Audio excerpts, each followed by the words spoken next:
Hello children, welcome for a history lesson, the Discomfiture of Shaistakhan.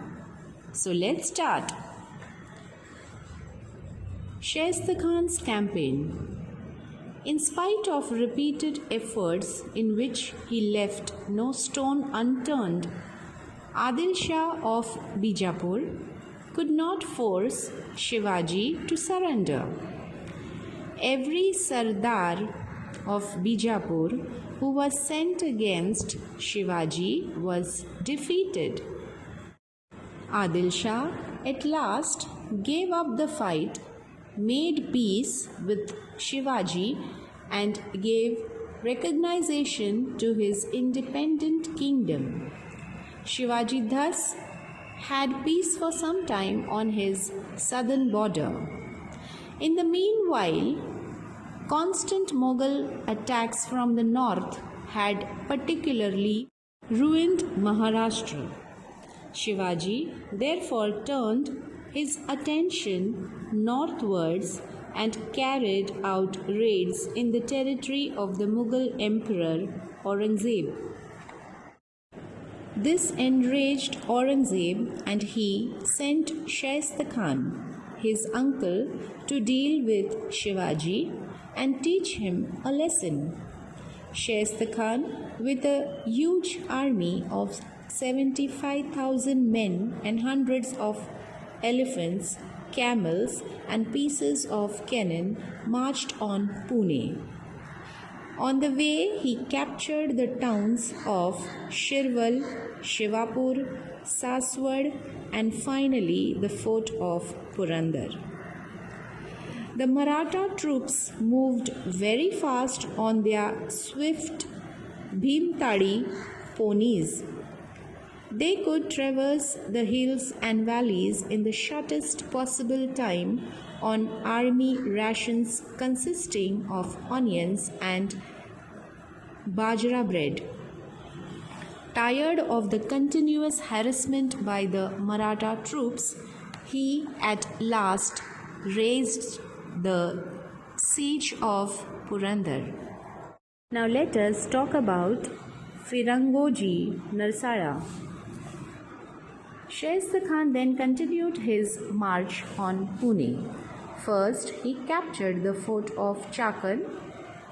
Firangoji Narsara fought to defend the fort with great bravery and skill against the army of Shaistakhan. For 2 months he kept Shaistakhan at bay, but he was helpless against the guns of Shaistakhan. Shaistakhan was much impressed with the way Firangoji defended the fort and offered him service with the Mughal emperor. Firangoji, however, refused this tempting offer. Shaistakhan in Lal Mahal.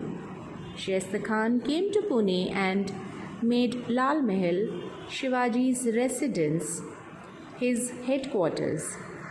1 year passed, then another year. Shaistakhan would not leave Pune. On the contrary, his troops would raid Shivaji's territory, destroy crops, and take away the cattle. In this way, he started devastating the surrounding countryside. A bold plan. At last, Shivaji decided to teach Shaistakhan a lesson. In a way, it was good that Shaistakhan was staying in Lal Mahal. Shivaji knew the place inside out, with all its entrance and exits. Besides, Shivaji's spies were keeping him well informed about the disposition of the Khan's troops. Shivaji therefore decided to enter Lal Mahal one night and kill Shaistakhan. This was indeed a very bold plan. Lal Mahal was so well guarded that even an ant would find it difficult to get through. 75,000 troops were camping. No armed Maratha was allowed to enter the town, but Shivaji had made up his mind, and there was none who could turn him away from his resolve. Shivaji fixed the date to carry out the plan. On the night of 5th April 1663, a marriage procession was passing along the streets of Pune. Music, fireworks, hundreds of people dressed in fine clothes were in the procession. Shivaji, with his band of trusted followers, joined the procession to give the impression that they were a part of it. After some time, the procession proceeded on its way, but Shivaji and his men moved away quietly in the direction of Lal Mahal. Shaistakhan was fast asleep at this hour. Now children, we will continue this lesson in the next video. Till then, keep studying.